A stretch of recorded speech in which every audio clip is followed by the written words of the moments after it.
in chapter 1 of Herd Mentality, we talk about just the general leadership skills that you need to have in order to lead that herd. And one of the things we have to talk about, we're going to talk about anything to have to do with leadership, is time management, right? And so I have a poster in my office. It's got this rules for time management, 2-step process for time management. You ready? Just 2 steps. Step 1, decide what's important, decide what's not important. Okay. Step 2, do what's important, avoid what's not important, right?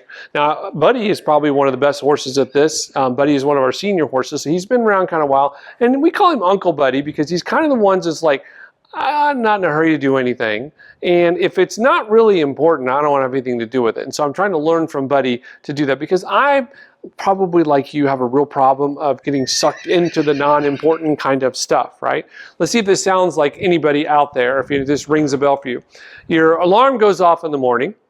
And thankfully for you, your alarm is actually your phone, so that when you grab it to shut off the alarm, you also have that little light that's glowing and that little red dot that's sitting on your email that's telling you you have email. And so you open it up and think, I'm just going to check my email real quick before I get up, right?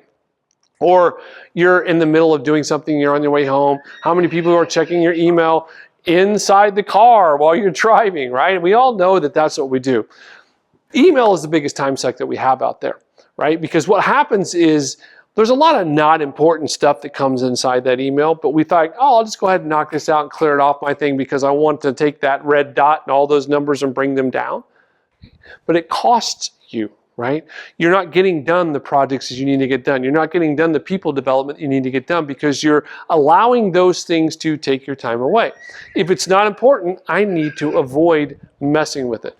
Now, I have a friend who is like uber when it comes to planning. Like, he is unbelievable. And in fact, he follows Stephen Covey's quadrants, right? The 4 quadrants in when he's doing it. And I got to hear Stephen Covey in person a couple of times. And one of the things he did was this illustration that he talked about when it was time management. And he had this jar that was up on the counter. And he said, here's what most people do. They start doing all their stuff. And he took a jug of water and he poured it in there.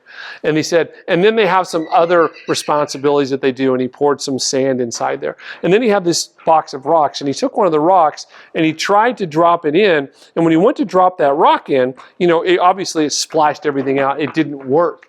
He said, this is the problem with most people, is that the rocks are the most important things. These are the things that I should be focused on at all times. In fact, rocks, that's where, if you're a Wickman fan and an EOS person following, you know, the entrepreneurial operating system from Wickham or Traction, rocks, this is where it's coming from, right? It's that same idea of rocks. Is that the first thing you want to do is decide what's important, and those are your rocks. And the rocks go in first. Then I can add sand, and then if I have left over, I can pour some water inside that. My Uber friend that I was telling you about is really thinking. He sets from 2 to 3 every day is his not important hour. He calls it his not important hour, right? He won't take meetings. He won't answer the phone. If you says, hey, we're having a meeting, he says out of office on his 2 to 3 every time.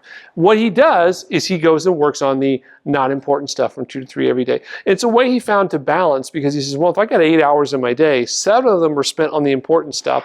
I can't ignore completely. Remember I said avoid the not important because they suck you in and waste your time, but you have to deal with them, right? You have to answer questions. You have employees who need something. You got to take care of it, but they're not urgent, right? And so that's what he does, is he puts them into that window of time.